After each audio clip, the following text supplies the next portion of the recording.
Brawlers, baby.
We getting ready to go live.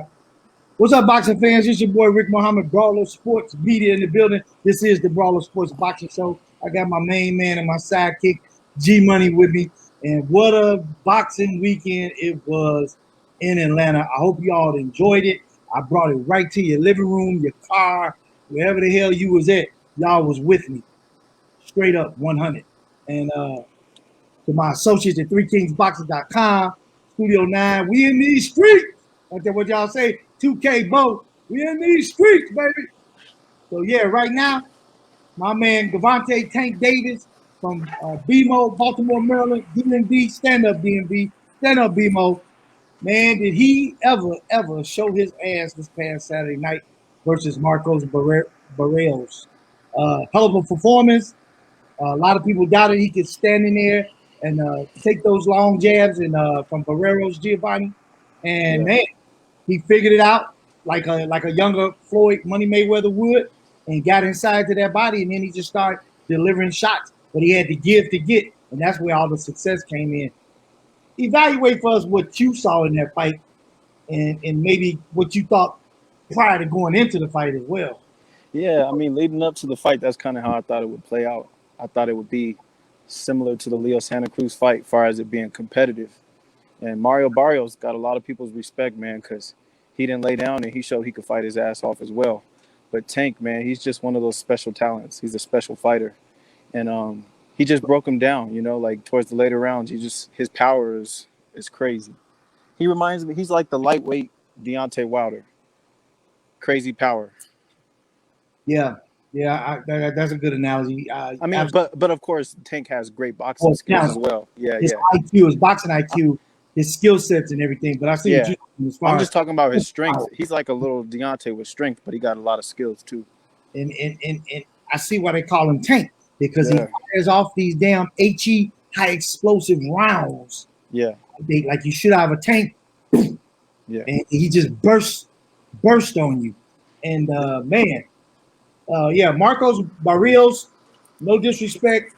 Hey, he from the Bay Area, Oakland area, stand up Oakland, because he did his thing, and they gave him a hero's welcome home parade, like greeting at the airport, as they should have, because he had the heart of a champion. He didn't quit. He got up, and he was a sportsman at the end. Like he said, hey, he was the better man tonight. Tank came in and did his thing, and much respect to Tank, and I like that. In the future, I won't be surprised if Mario Barrios is a world champion one day, because he's a really good fighter, man. He'll be back. He'll be back. He'll be back. He will be back. And bigger and better things are about to happen for Tank, because in my opinion, this win this past weekend in Atlanta at the State Farm Arena catapulted his career and his superstardom like enormously from where he was already at. But I think this was the test fight most was waiting to see if he would rise to the occasion and prevail. Yeah, Tank is definitely a superstar. This fight right here catapulted him to that next level of becoming a superstar, I think. And you see at the Atlanta crowd, it was a sellout, wasn't it? Sellout, 16,570, I believe, was the total numbers that the people were giving to us in the State Farm Arena. And just to recap the weekend and everything that was going on. You had the Atlanta Hawks winning game 1 in Milwaukee. Then game 2 was back there Sunday. Saturday night, we had PBC Boxing, Mayweather Promotions, Devontae Tank Davis Promotions, TGB Promotions. Super mega fights was going on. Evander Holyfield had the unveiling of his statue that the city of Atlanta welcomed their son, Evander Holyfield, with his own very own statue right outside State Farm Arena. That happened Friday before the weigh-ins. It was just a great weekend overall. And now let's get to the undercard because Erickson Lubin versus Jason Rosario. Oh my God. Yeah. He whooped Jason Rosario like he stole his bike on Saturday night. Yeah. That's what Big Mama would say. Boy, you got an ass whooping. Yeah, he did. And man, Lubin, I think in my personal opinion, Erickson Lubin is by far the most talented, skilled fighter at 154 pounds. And I think he's better than all of them. I think he's more skilled and talented than Jamel. But I think he fought Charlo too soon, early. Right. I think it was early in his career. And, he's next in line to fight the winner of Charlo and Castano for their undisputed fight. So I think Erickson Lubin is now the mandatory for that fight. And, I'm excited for that. I really want to see that rematch. I wonder if Lubin's chin will hold up in the rematch. If it does, I think he'll win. Yeah, I mean, you could tell how he looks now from his earlier heyday fights that he's more seasoned, he's more polished, he moves differently, he delivers punches differently, he's more tactical, he's more technical. And that could be credit to Kevin Cunningham, Yeah, Kevin Cunningham seemed to have him, doing all the right things right now and gotten rid of some of the bad habits and added some new repertoire to his arsenal of weapons, if you will. And I think he let the sun kind of shine on him, both him and Kevin Cunningham. Yeah. This past weekend because, like he said at the post press conference when I asked him, what's next for Team Lubin? Whose name do you have in your mouth? He said any and everybody. And he said I don't want no tune-up fights. I don't need no tune-up fights. I'm not looking for tune-up fights. I am where I need to be, and I am looking and seeking a title shot. And one of the champions, whoever that may be, I will fight. Doesn't matter. And he deserves it. Yeah, and that's what that was his words to the press. Yeah. I mean, he's so sharp. I haven't seen fighters like him that sharp in a while. He's really sharp. Him and Tank, fighters like that, they're just real sharp, Yeah. So I can't say enough about either one of those guys' performances this weekend. And then jumping right into Carlos Adames versus Alexis Salazar, I believe. Oh, man. Woo! And let me tell you, at the weigh-in, Salazar was talking much trash. It was animosity between these two. And I want to say I was filming live, but then I turned away and my phone went away. When I looked up, I believe Salazar stole on Adames, and everybody had to jump in between them at the weigh-in.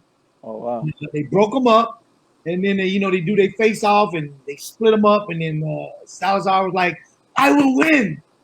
And he went in there and got blasted in the first, second round. Yeah. And I was like, it was just not a good look. When he got up, his legs was like rubber. Yeah. He looked like Elvis Presley with boxing gloves on. Yeah, I mean, I thought Adames would stop him before the fight even happened. But in the first round, I mean, Salazar was doing okay using his length and his reach advantage. So it looked like it might be more competitive than I anticipated. But then, Adames got him out of there.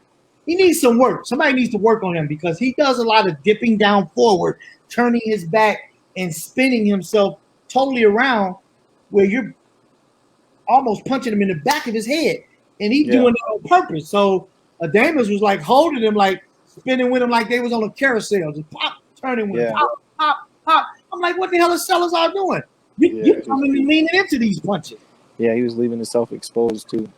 And he took his height away. He wouldn't stay long. He bent down, and it was a disadvantage for him on Saturday night, and he paid the price. He paid the price in that fight. It was a really good card though overall. Overall, it was worth the money. It wasn't about a decent co-main, great main. It was other great great fights on that show as Yeah, well. because Lubin versus Jason could have been a main event on its own. Yeah, yeah, because that was a great fight. Yeah, That was a great fight. that could have been a main event. I just didn't see Jason Rosario just didn't seem to be himself in that fight to me. I don't know. I think that's who he is.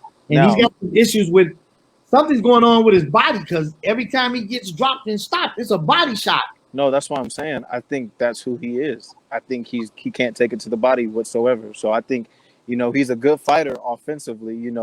He's strong. He could dish it, but I just don't think he could take it downstairs. Man, and Lubin was serving him into the body. Yep. He was serving him with some hard shots too. You can see him cringing like. Yeah. And then I believe after the first round, second round, when he stumbled back to his corner like a galloping horse, like his brain was delayed. Yeah, he got the break I beat off thought of he was him in playing that fight. possum. I was like, is he hurt or is he playing possum? No, he gets hurt a lot now that I see. But yeah, he got beat up pretty bad. Yeah. Okay, so all right, that was the recap for this weekend in Atlanta. Big Tank Davis and B More stand up once again. Great performance, great job, Devontae Davis. You the man. You the man right now. What's He next is. for Devontae Davis? What would be the bigger fight? Him and Teofimo? I mean, Hey, does he stay at no, he's not gonna. 140? He No, got to he's stay not. at 140, or he's going to come back to 35 and fight. Maybe Haney, Teofimo. No, he's not. He's not gonna stay at 140. I don't think. I mean, there's fights for him at 140, but right now, I think he's going back down to 135. And from what I see, I think the plan for Mayweather Promotions is to set him up versus fighters to prepare him for Ryan Garcia. Because if you look at it, he's been fighting these lanky, tall fighters his last two opponents, and they've been talking about Ryan Garcia. Now, the question for me is, I don't think Ryan Garcia wants that fight. I don't think Ryan Garcia wants that fight right now. After he just announced that he was having some mental health issues and he needed some me time to get his life in focus and his health in focus as he should think about. That would not be his next fight at the plate. That would be a bad move on Ryan Garcia's team. I think Oscar knows that too. So I don't. I mean, That's what happens next year. I think that was the plan for Tank to fight Ryan Garcia, but yeah. I think the biggest fight to make for Tank, the most exciting, explosive fight to make is him versus Teofimo. I do too. Because they're kind of like the same fighter, like same strengths. But I give Tank the edge. I think Tank could probably stop him too. I think that fight's gonna happen. There's gonna have to be some kind of big fight like that again to close Tank's year out, and it's already July.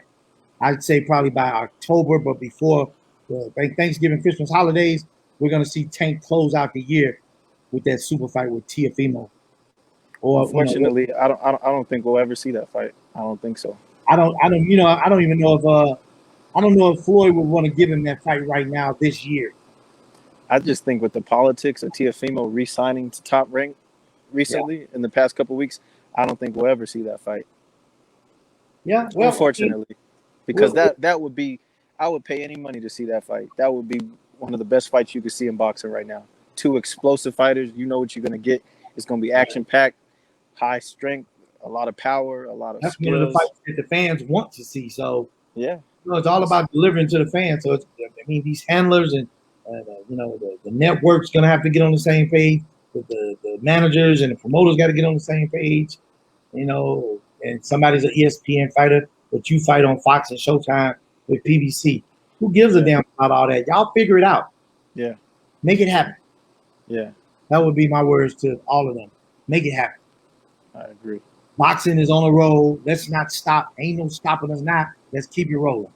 Yeah. What we got next coming up here? It's July. Yeah. Come tomorrow, and we got 23 days before Wilder Fury 3. The trilogy takes off at the T-Mobile Arena, July 24th in Viva Las Vegas. What are we looking at here with Wilder? Is Wilder going to be a different Wilder? You see he's working with the guy that he knocked out in the first round as his head trainer now, Malik Scott. Granted, Wilder looks a lot better on the floor than he's ever had, as far as slipping and moving and lateral movement, rolling underneath punches and counter punching back. That all looks good on the floor. What are we going to see July 24th? A repeat at the end of round 12? Like you said, I mean, when we seen Wilder recently Or with his whatever training, round it was, they stopped it, you know? yeah, like with his training videos, he looks great in his training. But I'm not taking too much out of that because those mitts aren't Tyson Fury. Right. They don't hit back. So, but don't get me wrong, he looks great. I like what I see, but I'm not taking much of anything from that because that's not Tyson Fury. And Tyson Fury is going to hit him back. And Tyson Fury is almost 300 pounds, 70-pound man, you know, And he gonna put coming at you. He gonna box and he gonna test to see how well you're gonna slip Yeah. these punches like you did with the mitts. How Right, well so- you're gonna roll underneath my left hooks, my straight. Yeah. How well you're gonna be able to catch and shoot and counter to punch me back. Yeah, and I just think I think Fury's gonna do the same thing he did in the second fight as far as his game plan. His game plan is he's so much bigger than Wilder that he's just gonna push him back and walk forward the whole fight. And I just like we said, my heart's with Wilder and I'm rooting for him. I want him to win. I really want him to win, but Yeah. I just I don't know, man. Like I just wonder what Wilder's gonna do differently. And I know he's emotionally involved in this fight from what happened in the second fight, you know, of taking his first L. And I don't know if that's a good thing. I don't know if that could play a factor in the fight for the worse. Now listen, at the unveiling of Holyfield's statue, I interviewed him briefly, and then I interviewed him again with other colleagues of mine with just the open mic and a video. And I asked him before they were trying to snatch him away because he was drenched. His shirt was soaking wet. That was sweat. Somebody said on a message from me saying that was a weird looking shirt. I said that's sweat. That wasn't a design on his shirt. But I asked him. I say Wilder Fury 3. Who you got? You got to speak on this before you go, champ. He's like, you know, something happened in that first fight, in that last fight, no doubt. So Holyfield is saying he believes there was a lot of variables that make sense and may have been some truth to Some what foul play. Wilder was speaking about, the tampering of the gloves or whatever was inserted in these gloves. Well, let's talk about that real quick because I will speak on this. Tyson Fury has never been known to be a knockout puncher in his whole career. And you all of a sudden come and just walk through on Deontay Wilder, who could take a punch at heavyweight, and you're not a big puncher. So that right there, it did cross my mind. I'm like, man, how did Fury do that in this fight? You know, we've never seen him do that before, so that is very questionable. And I'm not gonna say any accusation because I don't know, but it is questionable, and it raises some eyebrows if you know boxing and you know Fury's not a puncher. And on top of that, Holyfield also said that he said for this man to get hit the way he was getting hit, and he lost every possible ability of his skills to be able to fight back. That's not likely. Mm-hmm. That's coming from the former heavyweight champion of the world, a legend. I mean, nothing would surprise me in boxing. And you know, Evander was like, he's like, you know, I can't say for sure, but I'm pretty sure that there was some foul went on in that second fight. Yeah, and I wouldn't say nothing didn't happen. I just hope Wilder goes into this fight with the right mindset and not too emotional in the fight. Don't go looking for the knockout and get exactly. I don't want him, like, we know Wilder, you got the most powerful punch in the history of boxing. The knockout will come, but don't look for it. Right. Let him cooperate. Yeah, stay behind your jab, be smart as you can, and let it come to you. But don't just be so angry and go in there and just want to kill him. Like I know you do, but it'll come. I'd like to see him go to the body more. Fury's got a lousy body. Go to that body. Work their kidney. Work those ribs. Give him them kidney shots, them liver shots. Go to the gut. Gut check. Bring it back up top with that jab. But you know what's interesting is I don't recall Wilder ever going to the body. Ever. He's a headhunter. He didn't need to in his career. You know, right. He got his credit. Makes power. So I ain't going to the body when I can just take you out. So here's my thing though. Things like that is foreign for a fighter if they don't do it. True. You know, that's why you got to have a repertoire. If you got those weapons, exactly. And I agree. I think that's a great idea. Fury's a flabby body. Go to his body. But I mean, it's easier said than done. I mean, if that's not something you're used to doing. Let's talk a little bit about Spence Pac Man is a done deal, August 21st. Spence is saying, everybody tune in and help me welcome Pac Man's retirement Yeah. from this massive hard beating whoop down he about to give him. Hey, I don't think it's gonna be as easy as he thinking. I hope he doesn't think it's gonna be an easy fight. Man, it's not going to be easy at all. Pacquiao still got a good two tough fights in him, I believe. Yeah, and here's the thing: Pacquiao he's coming off of a great win, so he looks fresh to me versus Keith Thurman, and I think it's going to be a very difficult fight for Errol. And do I think Errol's going to win? I mean, I think it's a toss-up fight. I won't be surprised if either guy wins, but I think Pacquiao, the angles he uses and his foot speed and his hand speed, I think that's going to give Errol a lot of trouble because he hasn't seen nothing like that. And mind you, neither had Keith one time Thurman, and all those angles and them shots is what put him on his ass. Yeah, and Keith even said he said Pacquiao, it felt like his knuckles were like rocks. When he get punched, he said it felt like getting hit with rocks. His knuckles felt hard as rocks. He's strong, no doubt. And we know Pacquiao's a strong Pacquiao puncher, man. Is the best when it comes to angles. So here's the thing: he's not going to stand in the pocket, and Spencer had that luxury of pot shotting him. That's not going to happen. Yeah, it's not.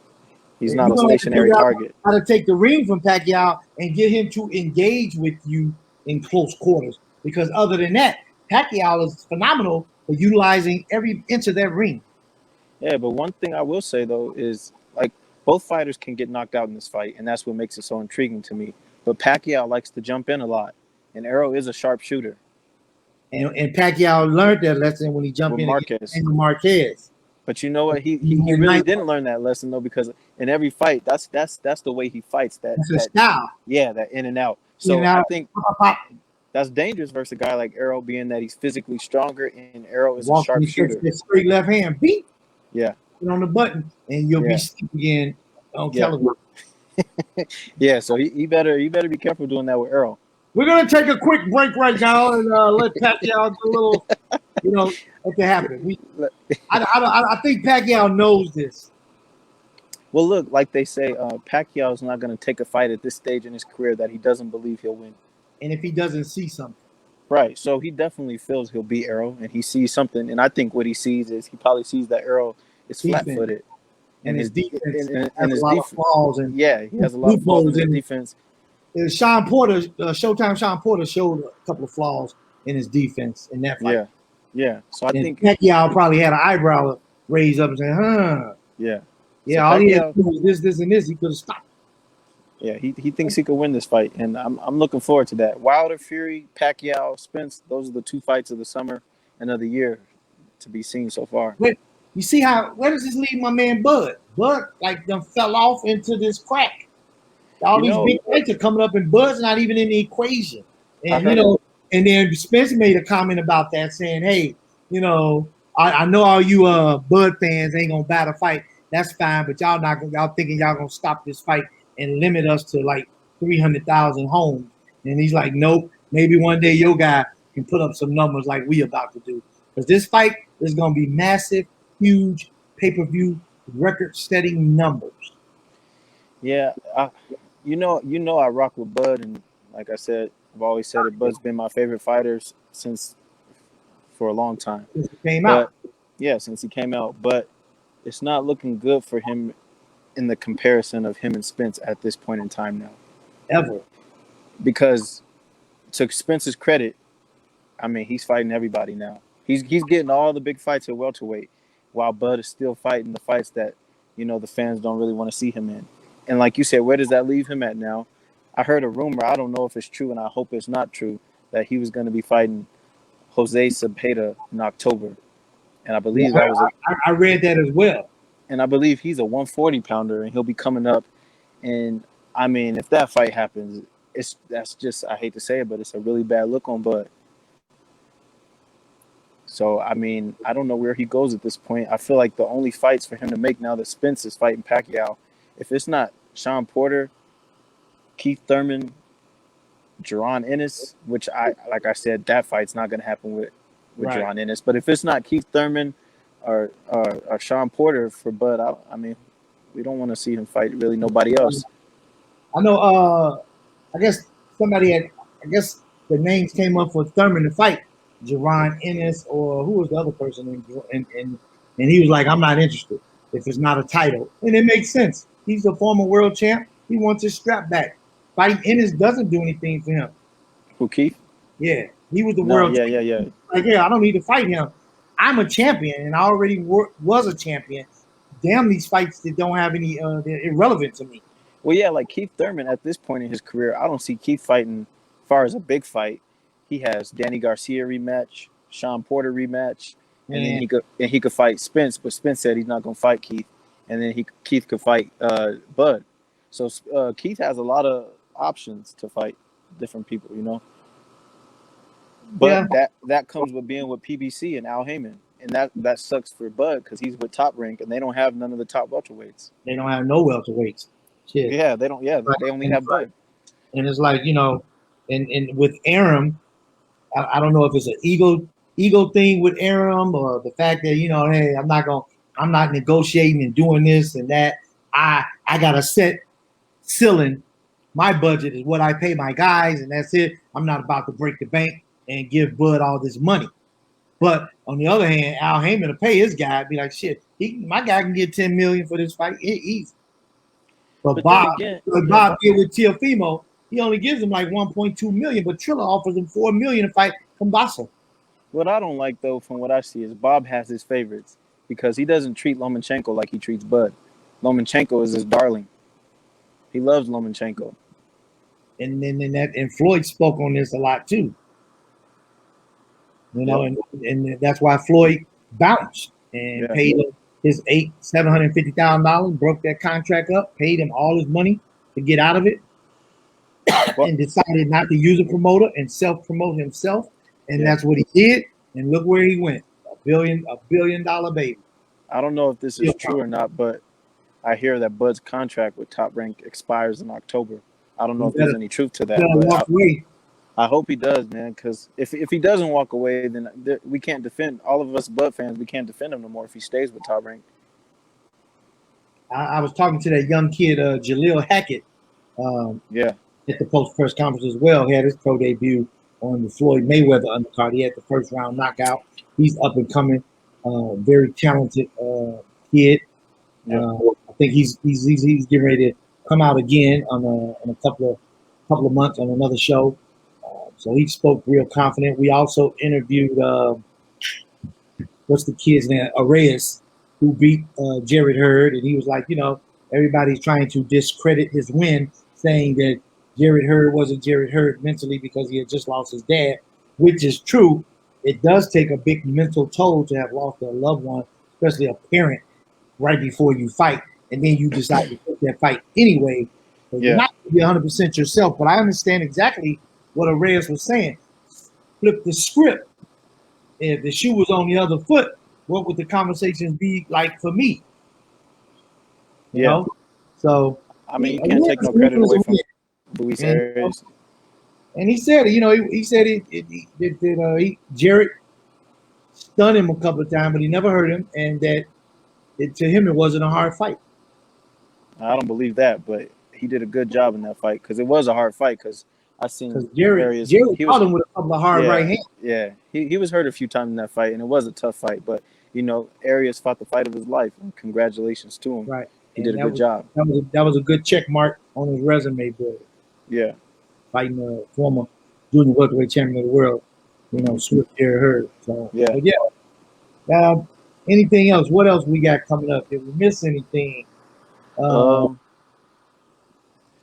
think that about does it. I mean, July 17th, we got the undisputed junior middleweight fight between Jermell Charlo and Brian Castano.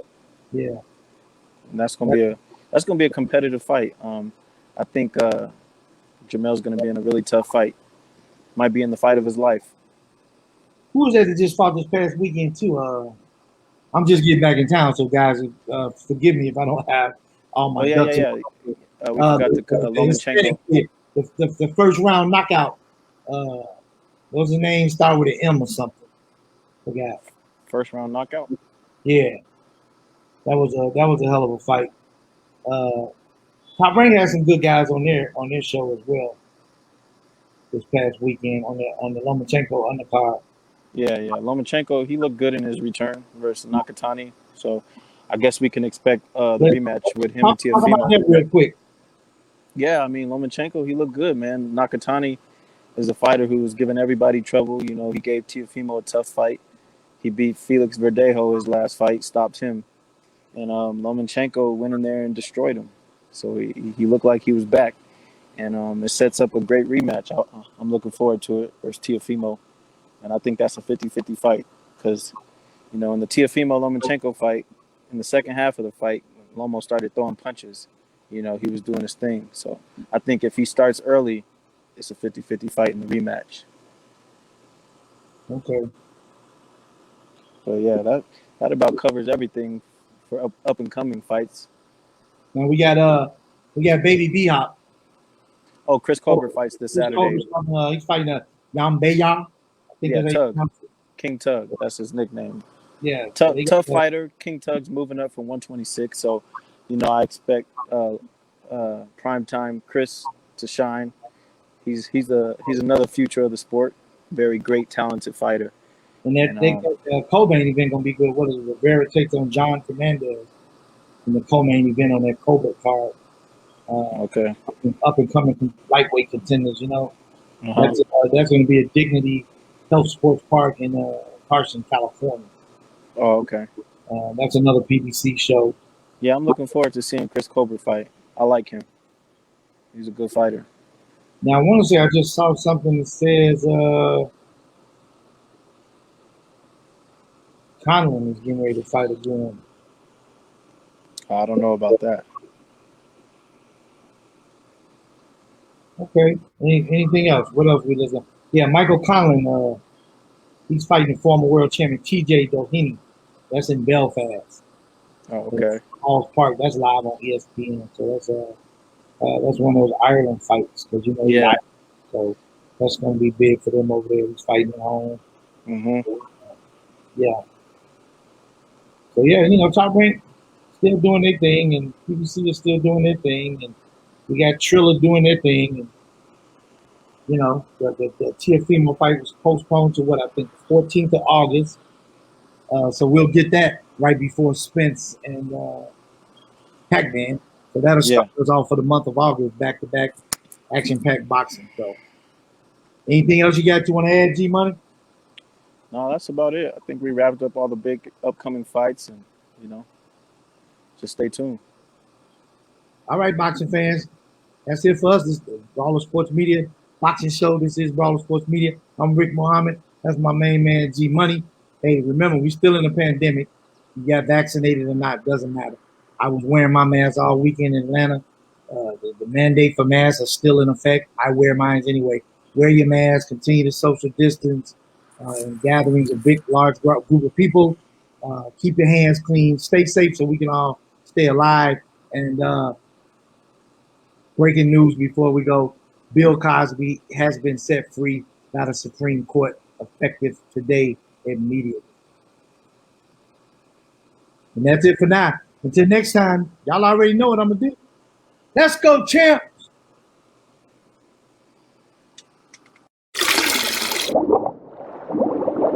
Brawlers, baby.